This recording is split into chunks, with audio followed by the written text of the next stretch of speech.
इंद सद्वद्याणं त्युमणहिद मधुर विसद्वक्काणं अंतातीद गुणाणं नमो जिणाणं जिद्भवाणं। गाथा 1 में श्रीमद् भगवत कुंद आचार्य मंगलाचरण करते हुए अनंत भगवान के 4 विशेषण बता रहे हैं और 4 विशेषण बताकर उन्होंने जिन भगवान को नमस्कार किया है। पहला विशेषण था कि अनंत भगवान जिन भगवान 100 इंद्रों से वंदित है, जो हमने पढ़ लिया था। दूसरा विशेषण है उनकी वाणी तीनों लोकों को हितकर है, मधुर है एवं विशद निर्मल जिनकी वाणी है। इसका भी हमने अध्ययन कर लिया था, लेकिन एक बार पुनः शॉर्ट रिवीजन चार्ट्स की सहायता से करते हैं। हितकर निर्बाध विशुद्ध आत्म तत्व की उपलब्धि का उपाय कहने वाली होने से, यानी कि जिस आत्म तत्व की उपलब्धि में किसी प्रकार की बाधा नहीं है, उसका उपाय कहने वाली होने से, शुद्धात्म स्वरूप की प्राप्ति के उपाय की प्रतिपादक होने से, शुद्धात्म स्वरूप की प्राप्ति कैसे हो उसके उपाय को बताने वाली, मधुर परमार्थ रसिक जनों के मन को हरने वाली होने से, जो आत्मा के रसियाँ हैं, आत्मा की बातों में जिन्हें रस आता है, आत्मा के भावों में जिन्हें रस आता है, आत्मा के स्वभाव में जिन्हें रस आता है, उन जनों के मन को हरने वाली है और परम समरसी भाव के रसिक जनों को मनोहारी होने से, परम समरसी यानी जिनका जो है भाव परम समरसी है, आत्मा के निर्मल स्वभाव के जो रसियाँ हैं, ऐसे जनों को मनिहारी मधुर लगने वाली, मन को हरने वाली वाणी, इनका हमने विस्तार से वर्णन पिछले वीडियो में कर लिया था। विशद पहला है, इसमें समस्त शंका आदि दोषों को दूर करने वाली होने से। दूसरा है संशय विपर्य अनध्यवसाय से रहित होने के कारण। तीसरा है 7 तत्व 9 पदार्थ 5 अस्तिकाय 6 द्रव्य की प्रतिपादक होने से। चौथा है पूर्वा पर विरोध आदि दोषों से रहित होने से। पांचवा है सभी जीवों को अपनी अपनी भाषा में स्पष्ट अर्थ की प्रतिपादक होने से। छठा है सभी जीवों को समझाने वाली होने से। इस तरह से हमने हितकर, मधुर और विशद को चार्ट की सहायता से देखा। इसे आप बना भी सकते हैं और इसकी पिक खींचकर अपने पास भी रख सकते हैं। अब कहते हैं अमृतचंद आचार्य देव कहते हैं कि ऐसा कहकर जिनदेव समस्त वस्तु के जो यथार्थ स्वरूप के उपदेशक होने से, जिनदेव यानी अनंत भगवान समस्त वस्तु का यथार्थ स्वरूप जो कि इस पंच अस्तिकाय संग्रह में बताया है, यानी 7 तत्व 9 पदार्थ 5 अस्तिकाय 6 द्रव्य। पहले शुद्ध अधिकार में 5 अस्तिकाय 6 द्रव्य और दूसरे शुद्ध अधिकार में 7 तत्व 9 पदार्थ बताए हैं। तो वस्तु के यथार्थ स्वरूप के उपदेशक होने से विचारवंत बुद्धिमान पुरुषों के बहुमान के योग्य हैं, अर्थात जिनका उपदेश विचारवंत बुद्धिमान पुरुषों को बहुमान पूर्वक विचार करना चाहिए, ऐसे हैं। अब इसकी थोड़ी सी उस वाक्य की विवेचना करते हैं। विचारवंत बुद्धिमान कौन? गणधर रिद्धिधारी मनुष्य देव, जो कि रिद्धिधारी मुनि महाराज, उन्हीं का बहुमान मानेंगे जिनमें कुछ विशिष्ट गुण होंगे। अनंत भगवान के जैसा वचन कहने वाला और कोई नहीं है, इसलिए वे ही बहुमान के योग्य हैं।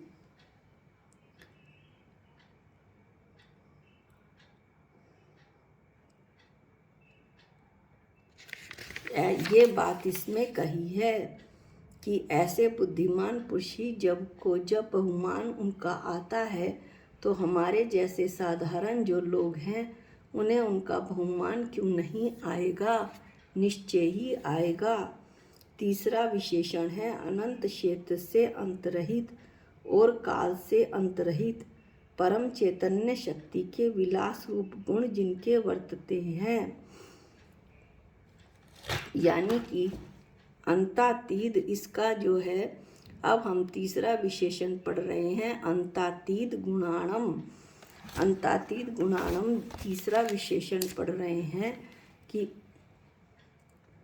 क्षेत्र से अंत रहित हैं, अनंत क्षेत्र है, अनंत आकाश है, अनंत काल जिसका कोई अंत नहीं, ऐसे इनमें अनंत गुण वर्तते हैं, ऐसे अनंत भगवान में। और ये परम चैतन्य शक्ति के विलास रूप गुण उनमें हैं, यानी कि वे न केवल उनमें चैतन्य भगवान अपने स्वभाव को उन्होंने प्रकट कर लिया है, बल्कि उसका वो उपभोग भी कर रहे हैं, अपने परम चैतन्य शक्ति का भोग कर रहे हैं। चैतन्य जिनका प्रमुख गुण है, ऐसे अनंत भगवान उस चैतन्य का भोग कर रहे हैं। क्षेत्र का अंत नहीं, काल का अंत नहीं, जिस तरह ऐसे ही उनके गुणों का भी कोई अंत नहीं है। इनके अनंत गुण प्रकट हैं, उसका वे भोग करते हैं। और सभी अरहंतों में, एक अरहंत नहीं सभी अरहंतों में ये अनंत गुण पाए जाते हैं, इसलिए विशेषण हुआ अंतातीत गुणाणम।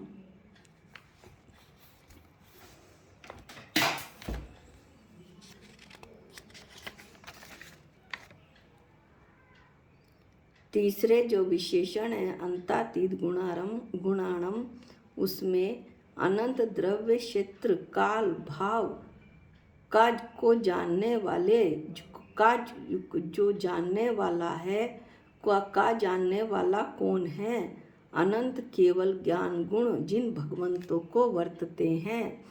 ऐसा अमरचंद आचार्य कहते हैं कि अनंत द्रव्य क्षेत्र काल भाव का जानने वाला कौन है, अनंत केवल ज्ञान गुण जो जिन भगवंतों को वर्तते हैं। वैसे तो उनमें अनंत गुण हैं, लेकिन अनंत केवल ज्ञान गुण होने के कारण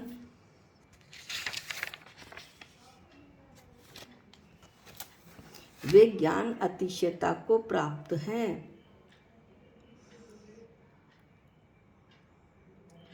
अनंत द्रव्य को, अनंत क्षेत्र को, अनंत काल को, यानी भूत वर्तमान भविष्य उनको जानते हैं। अपने केवल ज्ञान के द्वारा अनंत भगवान, अनंत भाव, अनंत पदार्थों के अनंत गुणों को वे जानते हैं, एक साथ युगपत स्पष्ट जानते हैं।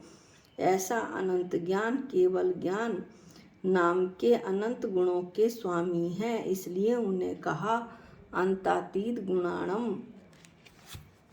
ऐसा कहकर आचार्य देव कहते हैं कि अनंत भगवान परम अद्भुत ज्ञान अतिशय प्रकट होने के कारण ज्ञान अतिशय को प्राप्त योगिंद्रों से भी वंद हैं, ऐसा कहा। यानी कि ज्ञान अतिशयता तो गणधर देव इत्यादि में भी है। वे 7 रिद्धियों के धारी हैं, जिनकी बुद्धि आदि 7 रिद्धियां हैं और उनमें मति शुद्ध अवधि मन प्रज्ञान से संपन्न है। ऐसे गणधर देव जो हैं आदि योगिंद्रों से भी ये परम अतिशय ज्ञान के धारी, यानी केवल ज्ञान के धारी, केवल ज्ञान प्रकट होने से ये उन गणधर देव इत्यादि को भी वंदनीय हैं, ऐसा कहा आचार्य अमरचंद देव ने।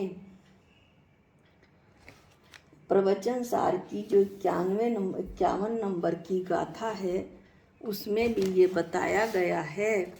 सर्वज्ञ इस ज्ञान का महात्म्य बताया गया है। किस ज्ञान का? केवल ज्ञान का। सर्वज्ञ जिनके ज्ञान का महात्म्य तीनों काल के, जाने सदा सब अर्थ युगपत विषम विविध प्रकार के। सब क्षेत्रों के अनेक प्रकार के सभी विषम पदार्थों को जिन देव का ज्ञान सदा एक सा जानता है, अहो चिशाई ज्ञान केवल ज्ञान का महात्म्य अपार है। ऐसा यहाँ पर बताया गया है। कुंद आचार्य देव बताते हैं प्रवचन सार की गाथा 51 में। चौथा विशेषण है जिद भवाणम, भव अर्थात संसार पर जिन्होंने विजय प्राप्त कर ली है। जितने जीव हैं उतने ही संसार हैं।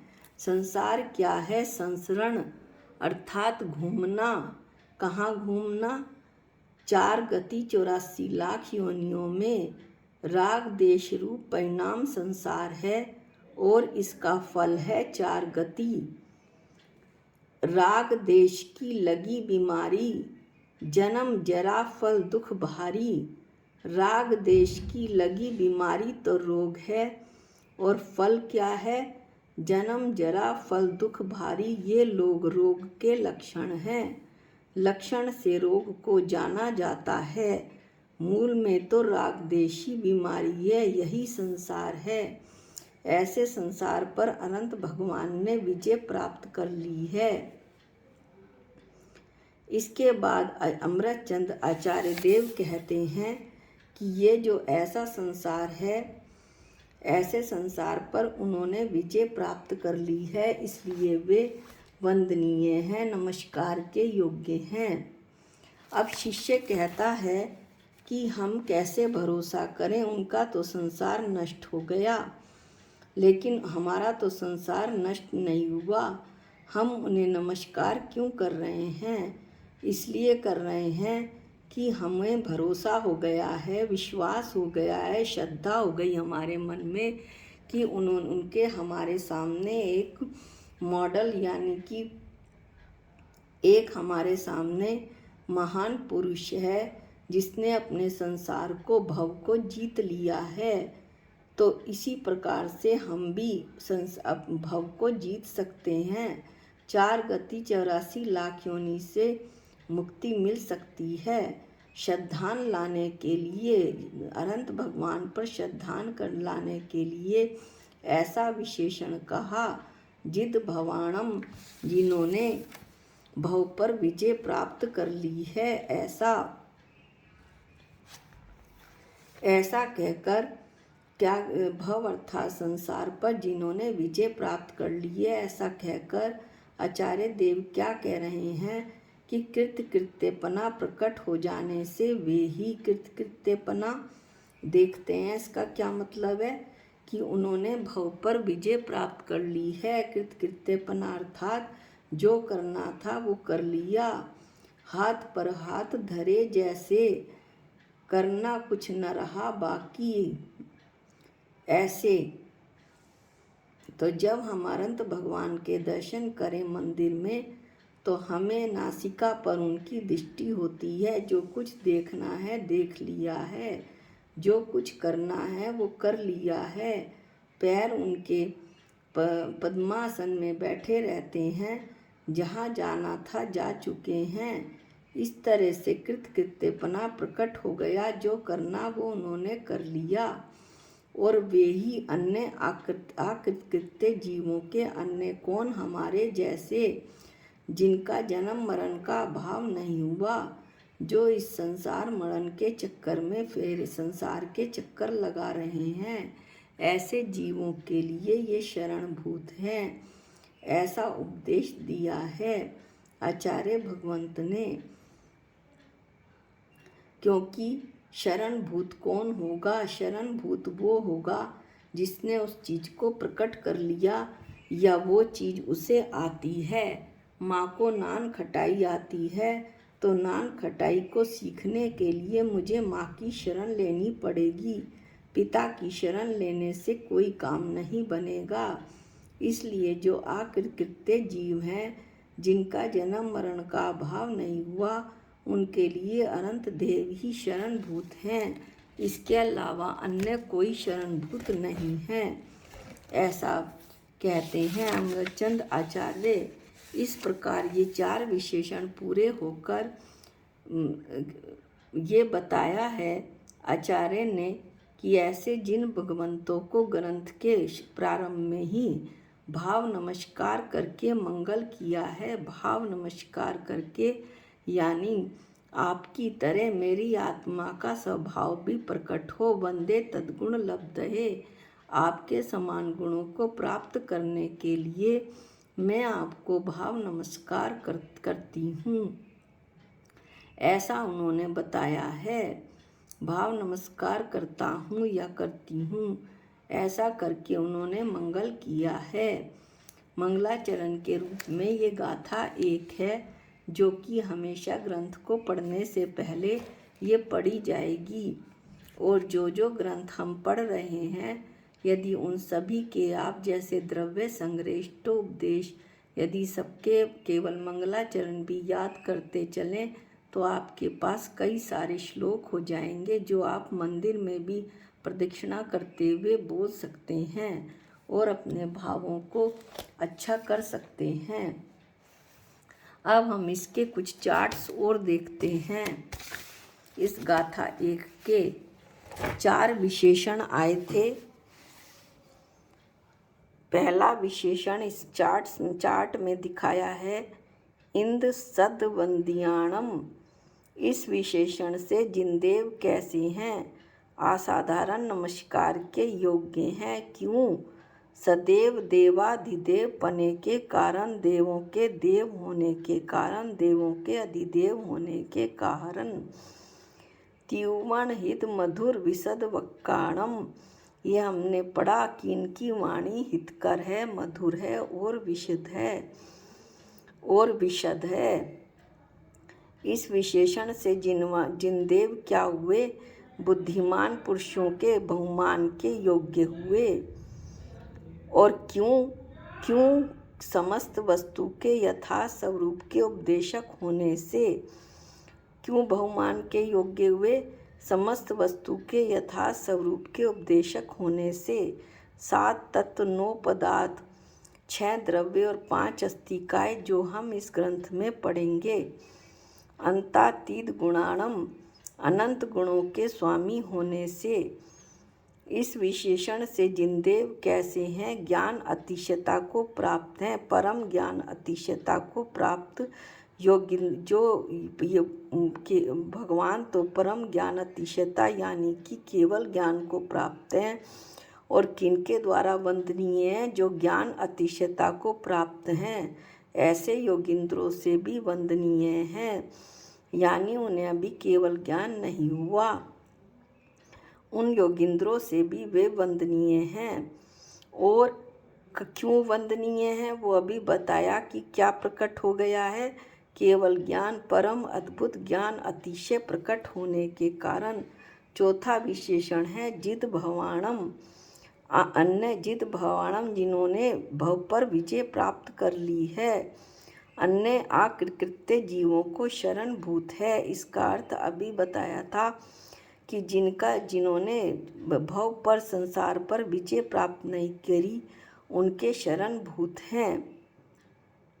इसमें बता भी दिया गया है क्यों? क्योंकि कृतकृत्यता प्रकट हो जाने से जो कुछ उन्होंने कर लिया था वो वे कर चुके हैं, भव पर विजय प्राप्त कर चुके हैं। अब एक और चार्ट देख लीजिए। विशेषण है, 4 विशेषण हैं जो अभी बताए। इंद सद वंदियाणम, इससे अतिशयता क्या प्रकट होती है? पूज्य अतिशयता। त्युमण हित मधुर विशद वक्काणम, वचनातिशयता। अंतातीत गुणाणम, ज्ञानातिशयता।